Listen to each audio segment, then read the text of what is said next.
All right, welcome to The Explainer. Today, we're going to peel back the layers on a story you think you know, Jonah and the whale. We're moving way beyond the children's version to really dig into what his prayer from the deep reveals about rebellion, desperation, and, well, rescue.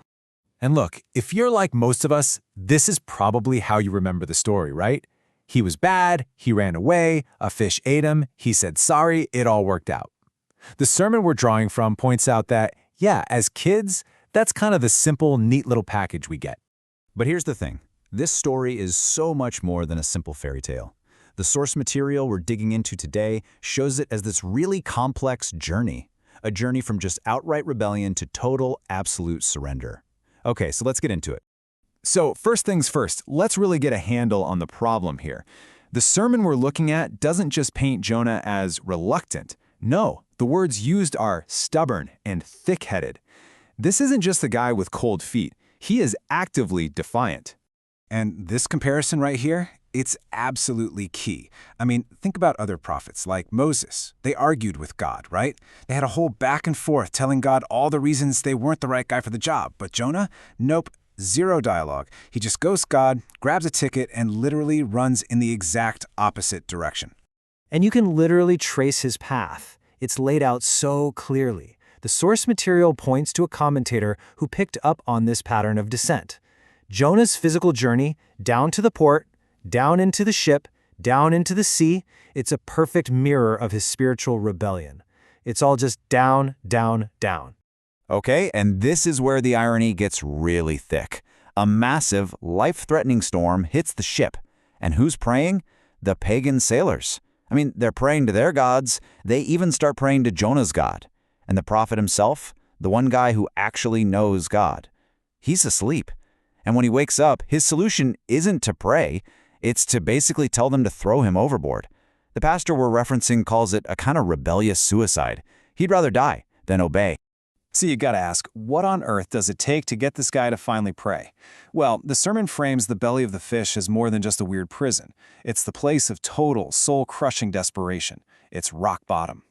And to help us understand this moment, the pastor brings in this incredible quote from C.S. Lewis.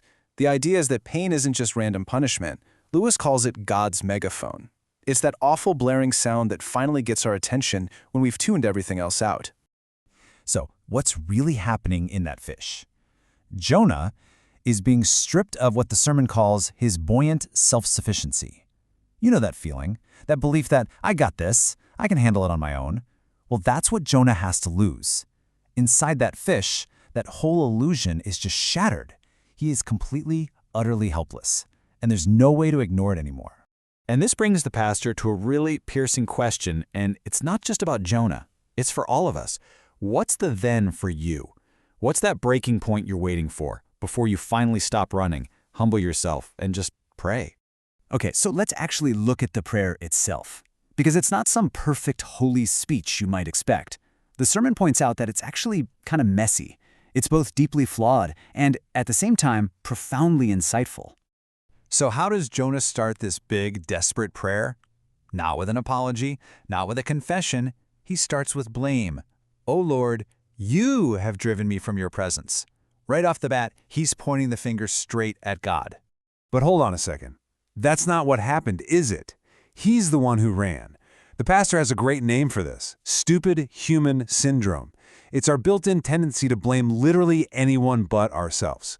And it's a pattern that goes all the way back to the very beginning. Adam blames Eve, Eve blames the serpent. It's what we do.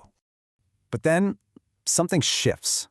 Right after that moment of blame, the prayer pivots. This is the turn. Right in the middle of his complaint, this little flicker of real insight, of real hope, breaks through.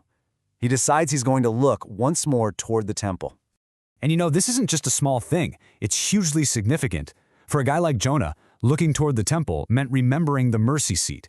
It was him finally admitting that the solution, the forgiveness he needed, wasn't going to come from inside him. It had to come from a sacrifice made on his behalf. It was him choosing hope over total despair.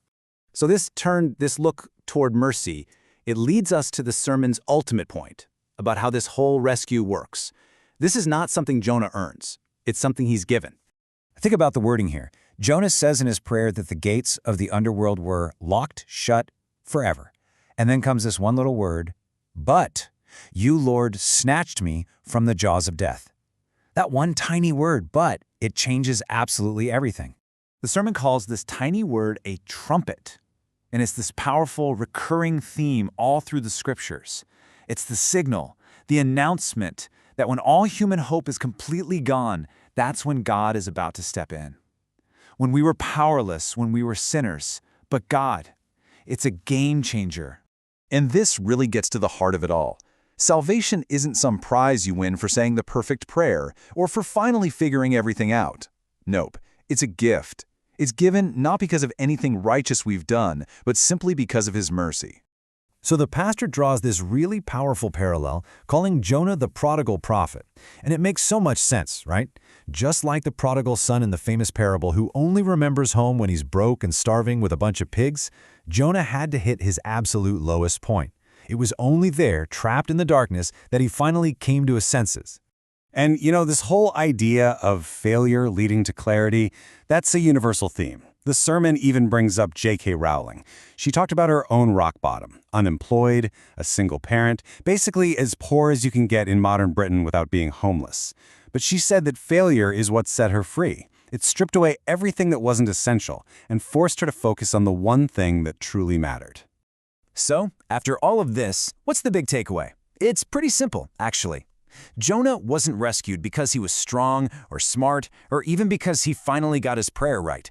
He was rescued at the exact moment he finally gave up, the moment he surrendered. And that really leaves us with a final thought, one that connects this ancient prophet's crisis right to our lives today. What does it take for us to surrender? What breaks our own buoyant self-sufficiency? In a world that offers us a million ways to feel in control, a million distractions, what does rock bottom even look like anymore? What does it take for us to finally stop, look up, and ask for help?